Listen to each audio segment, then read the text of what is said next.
Today is the 26th. It's Sunday. I'm Charlie Garrett, and this is a CG Prophecy Report, where packing is a pleasure. That and a lot of other things to go over on today's report.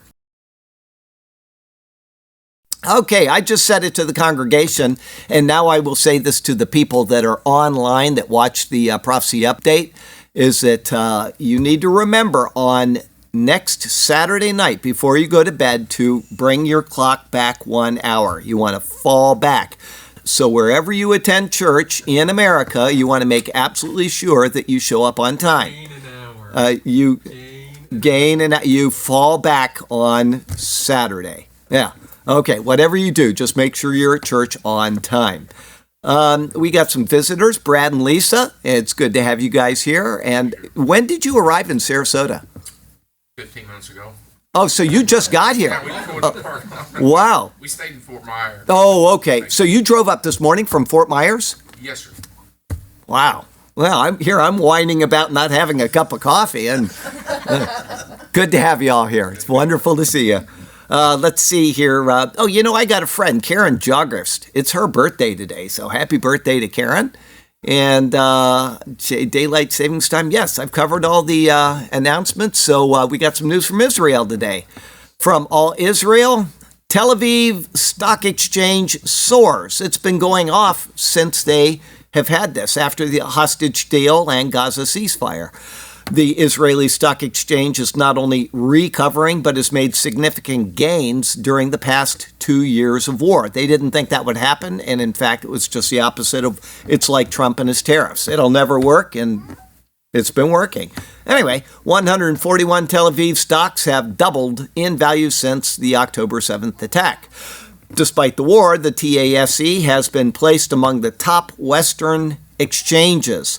The TA125 index has returned 81% in the past 2 years. Imagine that if you had invested there 2 years ago. 81% compared to 56.7 for the U.S. S&P 500 and 71.5 for the tech-focused NASDAQ stock exchange. I'd be careful with NASDAQ. I remember you probably don't remember before they had their collapse, but they had these advertisements on the TV, and it would always say, for the next 100 years, NASDAQ. And man, they tanked, and it's taken them forever to come back. So tech is one of those things that's notoriously not reliable when it comes to investing. Analysts believe that the Israeli stock exchange could soar even further if diplomatic relations are normalized between Israel and Saudi Arabia. Yotav Kostika, CEO of the mutual fund company at Moore Investment House, told the Israeli business news outlet that Calculist that this year's performance at the TASE has been phenomenal. And the question mark around a deal was one last thing that clouded investors, and now it's going ahead. At this point, there are additional elements that could push the stock market forward. The big, real story lies in the possibilities of expanding the Abraham Accords, and it looks like that's going to happen, but I just saw this morning, I may read the article next week, but Saudi Arabia says as long as the current government is in place, they are not going to sign any deal with Israel. I didn't read the article, I just saw the headline and I thought I'll read it later, but if that happens, it will be a breakthrough that could bring prosperity, he explained. Many eyes will focus on the composition of the next government, and that will occupy investors, but there are still several months until we reach that. That's probably what it was dealing with, was the coming elections and all that kind of stuff, not an animosity toward Netanyahu per se. They probably just want to see where Israel is going to vote and where they're going to go. Anyway, certainly short-term profit taking could happen in the Tel Aviv market, for example, in the defense sector, which has become a new elite industry in this war. And it's going up a lot. The defense sector is going to be big all over the world, I believe, in the next few years. But and that despite all of these nations that have all kinds of sanctions against Israel, they're still going to continue to excel in that department. From JNS, Netanyahu appoints general to lead national AI initiative. Prime Minister Netanyahu has appointed Brigadier General Eretz Askal to head Israel's new established national AI headquarters, which will operate under the Prime Minister's office. The body, initiated by Netanyahu, is designed to position Israel as a global AI superpower. Probably will happen. It will oversee the creation and execution of a national AI strategy, focusing on innovation, regulation, infrastructure, and research while bolstering Israel's international standing in the field. The headquarters will develop a national plan to accelerate AI advancement, providing professional guidance to government ministries on regulatory matters. It will also promote the establishment of advanced infrastructure such as energy complexes, AI research centers, and sovereign supercomputing capabilities, and spearhead international cooperation in the sector. Askal, who brings extensive experience from the defense establishment, previously led the Digital Transformation Directorate in the IDF's Information and Communications Technology and Cyber Defense Directorate. That's like the longest title on the planet. Commanded Unit 9900, responsible for gathering visual intelligence, and held key intelligence roles in the Air Force and Military Intelligence Research Division. So he's been all over the place, and now Netanyahu has tagged him to do AI. From Fox News, Teacher Union sends map erasing Israel, this is in America, the Teacher Union in America, to millions of its members for Indigenous Peoples Day. Now, there is no Indigenous Peoples Day anymore. That was redone back into Columbus Day the way it should have been. But they went out and they sent this thing out to millions of people. Israel doesn't exist. And this is why Donald Trump is getting rid of all of these people and cutting out all the fat from the government, is so we don't have to deal with people like that. The NEA emailed their 3 million teachers of the union materials concerning teaching about indigenous peoples, which included the map. The materials originally included reading materials from the Palestinian Youth Movement, which has hosted speakers from the Popular Front for the Liberation of Palestine, which the SD designates as a foreign terrorist organization. So we got a bunch of communists running the education in America. And of course, they're going ballistic that Trump is trying to get rid of the education department, and they're going to have all of that cut out. He's going to cut everything out of the government, so these people are just out there doing their own little thing all alone. But they will no longer have sway over the American mind of the children. From the Times of Israel, why the story of Abraham is being invoked in the push for Mideast peace. The reason why I brought this up has nothing to do with anything except what I'm going to tell you in a second. Here it is. As the central forefather of the Jewish and Muslim faiths, the biblical figure has become the template for integrating the Jewish state into the war-scarred region. Anybody know the problem with that? Abraham was not the father of the Muslim faith. It had nothing to do with it. Abraham was the father of the Jewish people. They are the people under the law. But if you read Paul's writings in the New Testament, Abraham is the father of faith. He's the father of those who believe, not law. So the Jews today that don't believe are not included in Abraham, according to Paul's writings. So everything about that is completely wrong. He is the father of the Jewish people. Don't get me wrong there. I'm not saying that he's not. But even Jesus said it. You say you claim Abraham as your father, and then he says you are of your father the devil. Okay, so we have to have proper theology when it comes to Abraham. He is the father of the people of faith. He is also the patriarch of the Jewish people. But Islam has nothing to do with Abraham. He was the father of Ishmael, and Ishmael is one of the group of people that follows Islam, but it's not inclusive of all of the people that follow Islam. Everybody got that? So Islam has nothing to do with Abraham. All right. The people that adhere to Islam that are descended from Abraham have something to do with Abraham.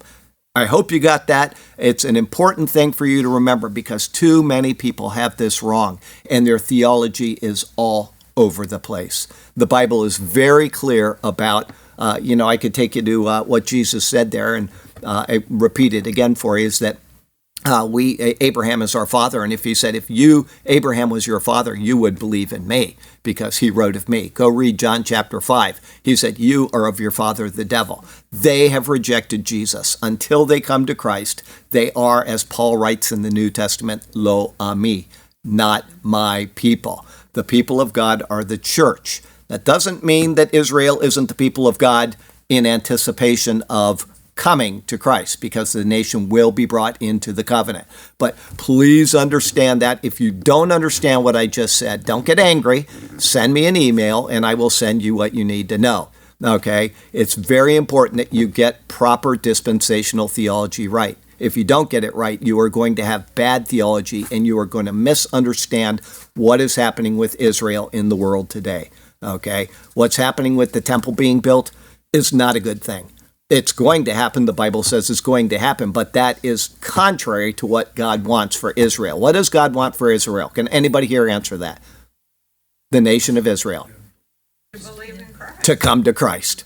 To come to their Messiah. That is what God wants for Israel. Everything that he is doing right now in the world is directing his people toward that event. And we know that that is going to happen despite 2/3 of Israel being exterminated in the process. Eventually, they are going to go to Scripture, and they're going to find that Jesus is the Messiah they rejected. And Jesus said it himself. He's not coming back until they call on him. He said it with his own mouth. Jesus is not coming back until Israel calls on him. He's going to come back for the church at the rapture. That's clear, and that's a complete different category. But Israel will not receive their Messiah until you say, Jesus is speaking to Jerusalem. You, Jerusalem, Jerusalem, how I've wanted to gather you as a hen gathers its chicks under her wings, but you are not willing. I tell you that you, Jerusalem, meaning the seat of power, the governing body of Israel, you will not see me again until you say, Baruch haba b'shem Adonai. Blessed is he who comes in the name of the Lord, acknowledging Jesus. So, once again, if you don't get that, email me. Don't get upset. Just email me and I will tell you all the information you need to know to understand what God is doing. When I say, Paul says they are lo ami, well, guess what? So does Peter. Peter says you are now a people that were not a people. Well, who's he speaking to? The end-time Jews. Right now, Paul says that you are a people who was not a people, speaking of the Gentiles. Get your theology proper, and you will have no problem understanding what God is currently doing in the world. It's important. Okay, we got some news from Christianity. From AMAC. This is great news. We brought this up when it was bad news, and now that the good news has replaced the bad news, here you go. Painting of Jesus removed by Biden admin, resurrected at the Merchant Marine Academy. Good job. Trans Secretary Sean Duffy has restored to prominence a painting of Jesus Christ at the U.S. Merchant Marine Academy in Kings Point, New York, after it was demoted following a complaint about its Christian message. Jesus is out of the basement. I promised you I would restore faith at USMMAO by returning Christ on the water to its place of prominence, where it belongs after being taken down under Biden and my predecessor. God is good for these mariners, true, faithful American patriots. The complaint against the painting had contended that it was sending an improper message of preferred faith in violation of the Establishment Clause of the First Amendment of the Constitution, which it doesn't. The Biden admin subsequently removed the work of art to a lower rear hallway in the Mariners Memorial Chapel. According to the Academy, Hunter Wood, the artwork's painter, meant it for it to be a tribute to all merchant seamen, especially to cadet midshipmen who had been torpedoed during World War II. Wood served in both the Coast Guard and maritime service during the 1940s. He was involved in military combat during the invasion of North Africa in 1942. His artwork can be found in the JFK Presidential Library and Museum, the Mariners Museum and Park, and the U.S. Coast Guard Historian's Office. Duffy's restoration of the artwork to its place of prominence comes at a time when the Trump admin has sought to reform the federal bureaucracy and bring back names removed during the previous presidencies. In January, President Trump reversed the decision initially made by the Obama admin to change the federal designation of Mount McKinley in Alaska. The president also created a Religious Liberty Commission to protect the free exercise of faith in the nation and establish a task force in the Justice Department to eradicate anti-Christian bias in the government. Great stuff's going on in our government right now. Great. From Christian Daily International, Nigeria's Anglican Church, this happened 1 week ago, breaks from the Church of England over appointment of newly elected same-sex affirming Archbishop of Canterbury. They have a complete divide now in the Anglican Church because they elected a woman who is unqualified to run the Church of England. Her policies are anti-Christian, completely anti-Christian, and the folks in Africa said, we have had enough. Nigeria's Anglican primate, Archbishop Henry Ndukuba, has declared that the Church of Nigeria, Anglican Communion, is severing her spiritual ties and can no longer recognize the leadership of the Church of England or its newly appointed Archbishop Mulali. I guess that's how you pronounce her name. It's got 4 L's in it. So anyway, describing her election as insensitive and devastating for the global Anglican Communion.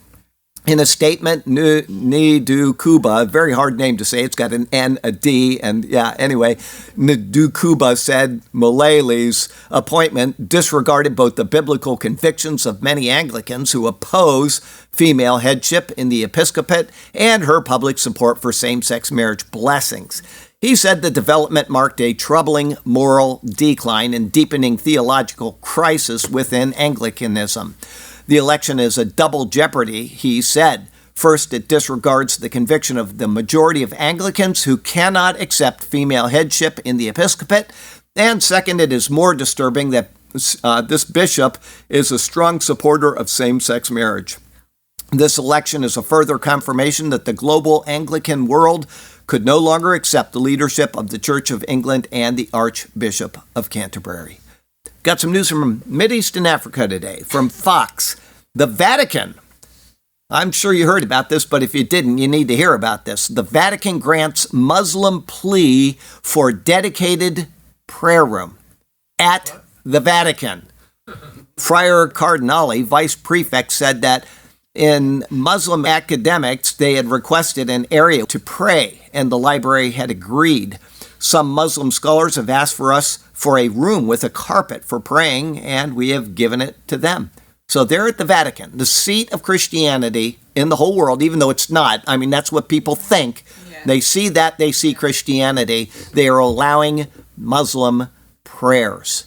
I guarantee you, if you went to the seat of Islam in Mecca, and you said, we would like a room for Christian prayers, not only would they laugh you out of there, they may execute you before shipping your body home. Okay? It's a disgrace. It's a complete disgrace. From the Times of Israel. Russia postpones its Arab summit in sign of declining Mideast influence. The date for a planned Moscow summit on Arab politics came and went after the Kremlin pushed off the event reportedly due to a paucity of commitments from Mideast leaders to attend it. The failure to rally Arab leaders marked a decline in Russia's influence in the region, amid a larger hit to Putin's clout following his 2022 invasion of Ukraine. Now imagine that. I'm Putin and I'm calling a summit of Arab leaders and nobody shows up. This is about as embarrassing as anything I can think of. When calling off the meeting, Putin cited Monday's confab in Sharm el-Sheikh, Egypt, on a post-war governance plan for the battered Gaza Strip. I did this because I didn't want to interfere with the process that as we hope, has now been set in motion. So that's his excuse for nobody committing to go to his conference. The conference in Egypt drew scores of leaders from the Arab and Muslim worlds and Europe, as well as President Trump. Put together on short notice, the Egypt summit contrasted with Putin's efforts, which failed to secure the pledged attendance of more than a smattering of Arab heads of state. Syrian President Shara had confirmed he'd participate, oh boy, that's a big one, as had the head of the Arab League. But the leaders of Saudi Arabia, the UAE, and Egypt still had not signed on. He said, well, I guess to save face, I'm just going to cancel it and blame it on the Gaza thing. Zero hedge. Islam must adapt to Sweden. Swedish Deputy Prime Minister urges public burqa niqab ban. Sweden. Christian Democrats leader told Aftonbladet that she wants legislation prohibiting the full face coverings in streets, squares, shops, healthcare facilities, and other public settings. A step beyond previous local attempts to ban them in schools and public workplaces that were struck down under current law. You should be able to meet for real if you are on the street, if you are shopping in the square or taking the children to health center. I don't want to meet someone who has covered their entire face. She argued that the niqab and burqa are symbols of strict interpretations of Islam seen in totalitarian states, which she described as incompatible with Jewish society. Even Muslim states don't all require this. I'd say probably 20% of them do. Why is it required in Western nations? That's the question. Islam must adapt to Sweden.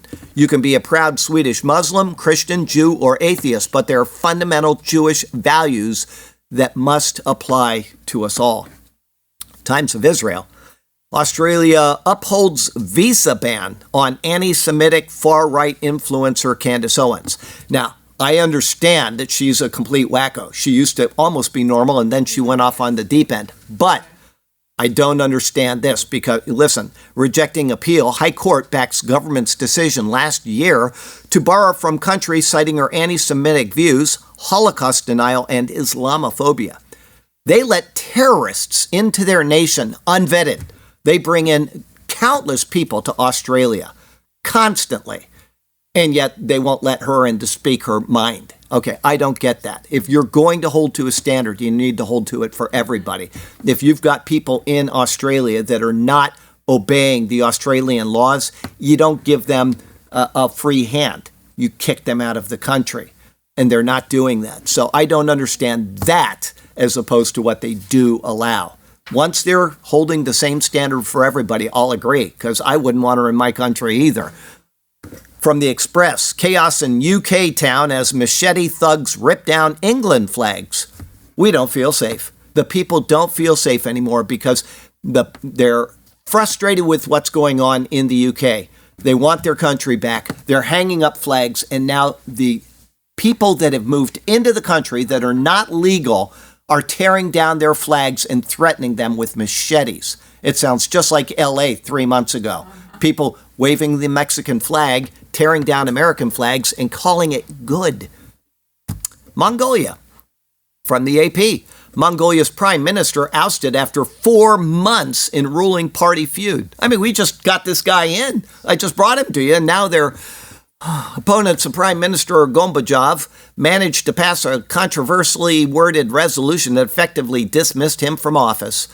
The parliament also approved the resignation of its speaker, Dash Zegvi, the prime minister's chief rival in the internal party struggle. The political upheaval comes at a crucial time because the budget for next year has to be passed.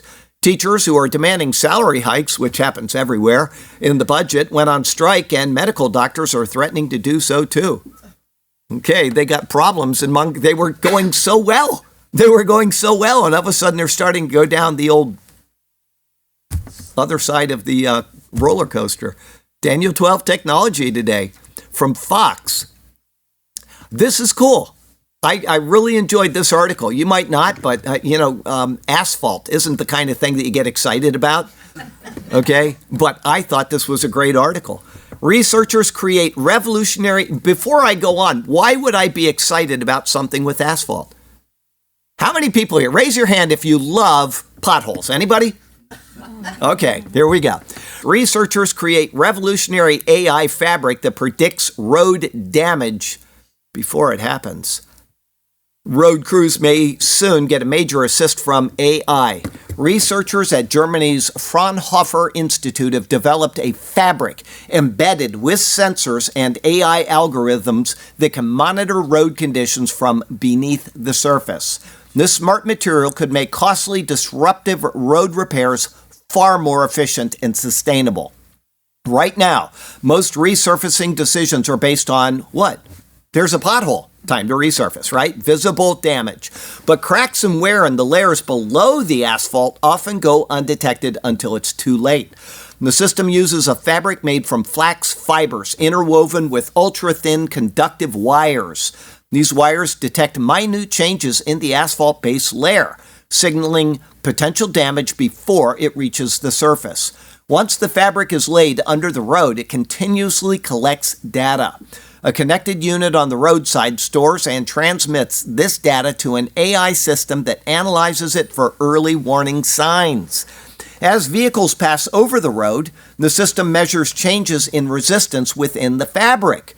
These changes reveal how the base layer is performing and whether cracks or strain are forming beneath the surface. Traditional road inspection methods rely on drilling or taking core samples, which are destructive. You think you would go out and you drill a core sample in the road, and now you got a hole in the road. Costly and only provide information for a small section of pavement. They just lay this stuff all over, so it's everywhere. This AI-driven system eliminates the need for that kind of invasive testing. Instead of reacting to surface damage, transportation agencies could predict and prevent deterioration before it becomes expensive to fix. The approach could extend road life, cut down on traffic delays, and help governments spend infrastructure funds more efficiently. If adopted widely, cities could plan maintenance years in advance, avoiding the cycle of patchwork fixes that often make driving a daily headache. For drivers, it means less time sitting in construction zones. Good. For local governments, it means better roads built on data, not on guesswork. I like that idea. See, are you excited now about asphalt? I mean, I'm very excited about it. Okay, it's a dangerous world, including the inevitable plagues noted in the book of Revelation. I have just one article for you this week, and I think you will find this exciting. From the Gateway Pundit.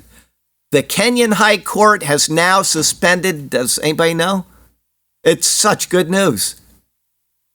Bill Gates' immunity from prosecution.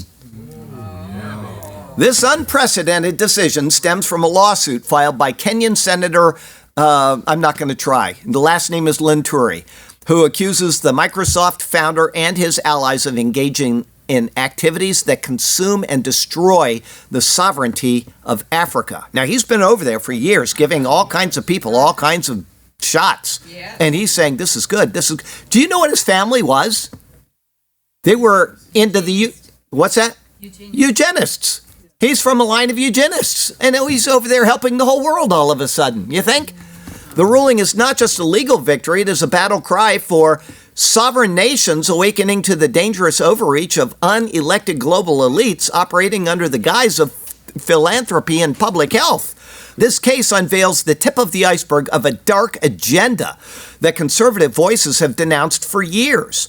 The core of the accusation is one of the most alarming revelations of the modern era: the alleged perversion of vaccination campaigns to carry out covered population-controlled experiments.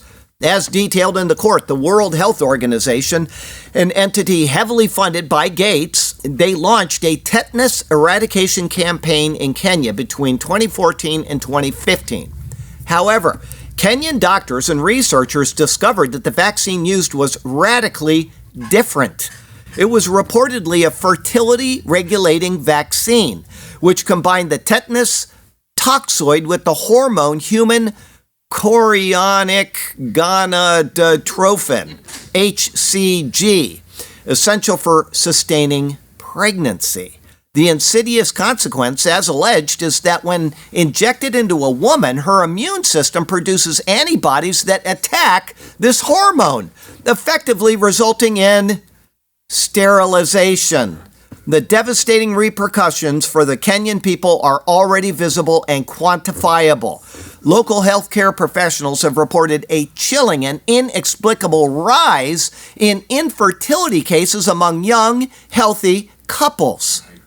Furthermore, there is a recurring tragedy of women suffering multiple consecutive miscarriages, unable to carry a pregnancy to term. These are not mere coincidences, but a horrifying pattern that aligns with Gates-sponsored campaigns. The brave investigation and subsequent publication of a scientific paper by Kenyan doctors have corroborated these accusations, providing a factual basis for what many had suspected, that the world's most vulnerable populations are being used as lab rats for a radical social engineering program. If that's not the sickest article I think I've ever read in my life. Morality, zero hedge.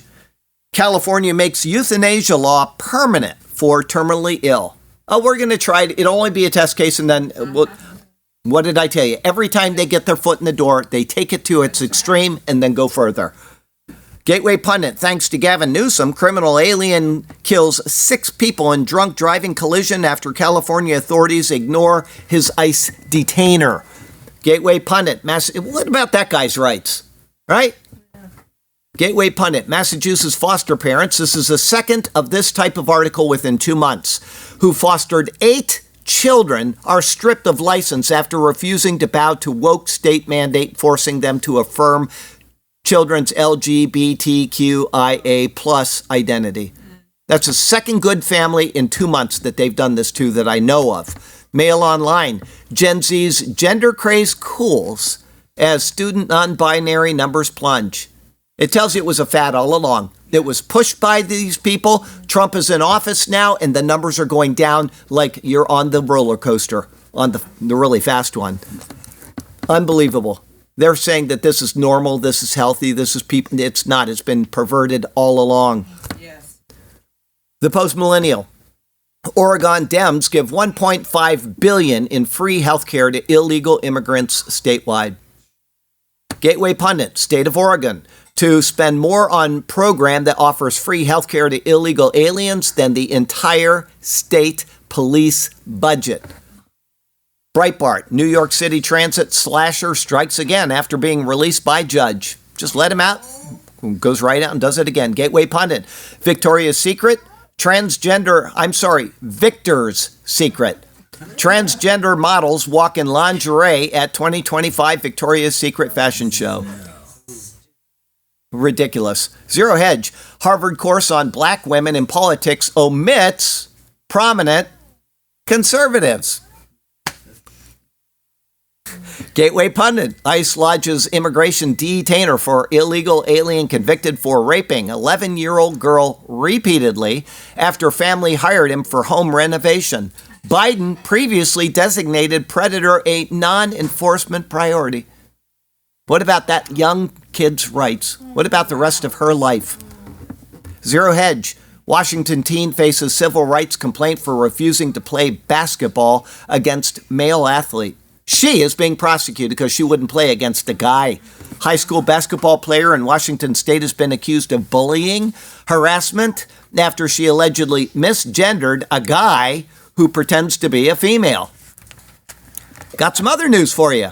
Military Times. Now, this is really exciting. If you were ever in the military, this is very, very exciting. I'm sure that they're all going to be very happy that they got this, and I'll have a comment at the end.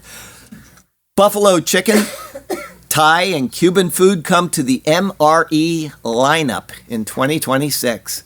Yes, when you have your MRE issued to you, buffalo chicken, Thai, and Cuban food. The next iteration of MREs is MRE 46. I wish it was 47 to match the president, but anyway, set to release in 2026. Among the options, all of which are required to have shelf lives of 6 months in 100-degree Fahrenheit and 3 years at 80-degree Fahrenheit. Troops will no longer see beef taco filling. I'm going to miss that. A pork sausage patty and jalapeno pepper jack beef patty. All sounded good to me, but they're out.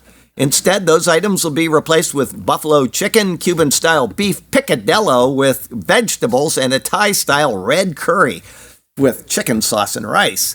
Buffalo chicken is something that soldiers have requested. It's a popular item, so we're hoping that this item will be long-standing. Researchers work with troops in the field to get feedback about the meals, and behavioral psychiatrists hold focus groups to dig into the data. The feedback is analyzed and presented to the Joint Services Operational Rations Forum, which decides which new items to include. The beef taco filling, pork sausage patty, and jalapeno pepper jack beef patty were not rated highly among surveyed service members. The process to bring in new meals takes about 4 years. Well, that's a long time if you don't like the next one, but we know that eating a MRE isn't everyone's number one thing, but we want to make it safe to eat. That's our number one priority, and then make it taste good as well. A s'mores recovery bar and freeze-dried chocolate peanut butter bites, both high in protein, are also among the new items that will be included. Ooh, s'mores. Edwards said it's been challenging to find protein-rich products other than nuts, which we got a lot of nuts in America, that can withstand the shelf life requirements for MREs. Many options, such as beef jerky, experience a chemical reaction that gives them an unappetizing look. Also included in the MRE 46 lineup are more caffeinated products. What do you call a cow that's had its baby? Decaffeinated. Yes. Caffeinated products offered as an alternative to coffee, which isn't as popular as among troops as it used to be. To replace coffee, researchers developed other caffeinated beverages as well as energy chews, gels, caffeinated gum, and caffeinated jelly beans. I mean, they're all over the place. Previous generations were big coffee drinkers, but the newer generations of soldiers are not, so they give them caffeinated gummy worms. Troops also requested a larger, more durable towelette. Now, these are guys that are in the foxhole. That's what they're designed for. You know what your towelette is? Yes. It's right there. They want a more durable towelette in their MRE. I got to tell you, we are in the wrong direction in this nation. Now, if we do wait for the number 47 MRE, I bet you we'll have McDonald's with a Diet Coke. I'll bet you. Okay, Yahoo. Major U.S. online retailers remove listings for millions of prohibited Chinese electronics. They've been selling us stuff, illegal stuff, for years, and it's just been passed on.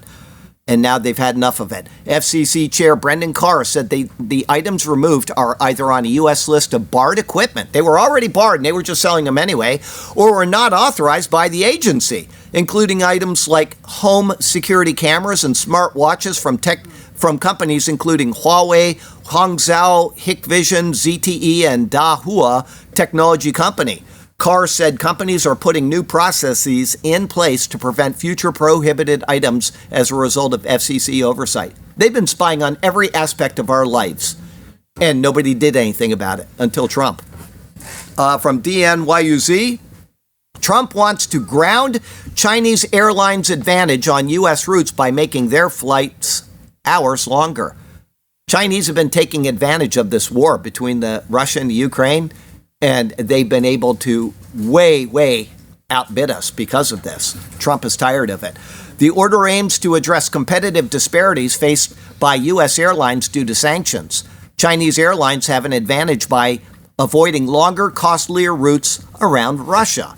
A DOT order issued aims to prohibit Chinese airlines from flying over Russia on U.S. routes. They're just going over Russia and they're cutting out all of that extra flying at our expense. Instead, these carriers would be forced to fly longer, less efficient paths, possibly adding multiple hours of extra flight time. The order targets 7 Chinese airlines. The DOT said barring Chinese airlines from flying over Russia would address a competitive disparity for U.S. carriers. It excluded cargo carriers from the order. The agency added that Chinese airlines enjoy an unequal advantage by avoiding the added time and fuel costs of detouring around Russian airspace. I think it's the right thing to do. Breitbart. China spy scandal spirals. Cummings claims massive Beijing hack of Britain's highest secrets already happened. It was covered up. Anybody hear this? This is real serious. China was able to intercept vast amounts of the most classified British government documents, including national security intelligence, for several years by simply buying a relevant data center. We're going to sell the Chinese our data center. Sounds like the Biden administration. Former advisor to the then Prime Minister Boris Johnson cabinet, Dominique Cummings, has asserted that he was in the room when a senior civil servant revealed that China had been reading some of the most sensitive documents in the British government because it had been able to buy the data company Whitehall used to internally send the files. People inside the government, including Cummings, were threatened that discussing what they had been told was illegal. They've got this thing over there where if you share something that you were told, you can go to jail for long prison sentences. You can't be like a whistleblower here, he states, and so the story was effectively buried at the time in 2020. Nevertheless, Cummings appears to have decided to come forward now as accusations swirl in Westminster over the collapse of a Chinese spy trial over the now left-wing government's apparent refusal to legally classify China as an enemy. Cummings told a forthcoming podcast that the spying scandal was like a sci-fi novel. Nobody would bother to write because it's so unbelievable that any government could be so naive to transfer critical information through a data center owned by China. Going into specifics is illegal to discuss, but there are nevertheless blank mental. 4 government insiders and a conservative former security minister have confirmed Cummings' version of the events. The documents seen by China include the very highest tiers of classified information, including material from the intelligence services, material from the National Security Secretariat in the Cabinet Office. Last month, charges were dropped against 2 Britons accused of spying on behalf of China. With accusations made, the prosecution was deliberately sabotaged from within the government. Prosecutors attempted to gather evidence for the trial, but were blocked or otherwise unable to succeed, it was claimed. And the law to prosecute a spy requires them to have been serving an enemy of the country. And the government was apparently unwilling to apply that label to Beijing. Okay, what is the motto of Publix grocery stores? Anybody? Where shopping is a pleasure. Well, I've changed that officially. Mail online. It's where packing is a pleasure. Florida's favorite grocery store leaves shoppers divided with major rule change. For 70 years, Publix promised shoppers that visiting its stores would be a pleasure, and it still is to Charlie Garrett. Now, some say it feels more like a standoff, as the grocer begins allowing customers to openly bring guns down its aisles. The move makes Publix, founded in 1930 and known for its iconic slogan introduced in 1954, one of the few major grocery chains in Florida to explicitly permit open carry. The company will allow customers to openly carry firearms inside its Florida stores, following a recent court ruling that overturned the state's decades-long ban on the practice. As I said, we have a friend, Eric. He's a lawyer, attends online. He got this law passed through Florida. He's been working on it for years and years, and now when he goes to Publix, he can open carry. Good job, Eric. Publix follows all federal, state, and local laws, treating customers with dignity and respect. R-E-S-P-E-C-T is a founding belief at Publix. In any instance where a customer creates a threatening, erratic, or dangerous shopping experience, whether they are openly carrying a firearm or not, we will engage local law enforcement to protect our customers and associates. The Florida-based grocer, which operates more than 900 stores in the state and 1,400 across 8 southern states or southeastern states, did not say if the change its policy is in other markets. It is in Florida, but they haven't said if it's in other markets. Several states where Publix operates, including Alabama, Georgia, Kentucky, North Carolina, South Carolina, Tennessee, and Virginia, already allow some form of open carry. Rival Winn-Dixie, and it's kind of ironic, Winn-Dixie, okay, said it will not allow customers to bring visible firearms into its Florida stores. So Dixie is not going to win. Okay, right. The policy has quickly split shoppers. Some say it makes them feel less safe and could spark fear or tension. I believe it can cause unnecessary stress and drama, said Scott Gonzalez, a Publix customer in South Florida. Well, guess what? He can go somewhere else. It needs to stop being political, and it needs to be more about the safety of our community. I can't think of anything more safe than knowing that people that are carrying their guns are around me at any given time. Now, I admit, I've been losing a lot of weight lately. I've been on a certain diet, and my pants don't fit me anymore. And I had a certain thing in my pants this morning, and I had to hold my pants up. And I'm going to have to get a belt if I'm going to carry that thing around anymore in Publix. I won't say anymore. I'll let you figure out what it is. Okay, who said it? Activism is a way for useless people to feel important. Thomas Sowell. He's right. He's right. Okay, got a little Catholic here for you. Les bailed at. He said she did such a good job, I'm just going to let her have it. In Publix, you now can go shop. With a gun, they won't make you stop. Winn-Dixie says no, so choose where to go. It's one or the other you'll drop. Yeah, there you go. Good job. Okay, I got a couple ironies. Actually, I've got three because they're all kind of the same idea. And so 3 ironies today. Western Journal. ICE agents arrest illegal alien found working as a police officer in suburban Chicago. So we have a guy, he's been there for 13 years on the force, and he never got his citizenship. Arrested, deported. Okay, from the New Times. Ex-Miami-Dade Officer of the Year arrested for cosplaying as a cop. Mail Online. Texas prison officer could be thrown into the same jail he guarded after running illegal chicken wing pipeline to the inmates. Yes. Such is the world in which we live. So from Sarasota, Florida to Ulaanbaatar, Mongolia, I'm Charlie Garrett, and that is your CG Prophecy Report for the week.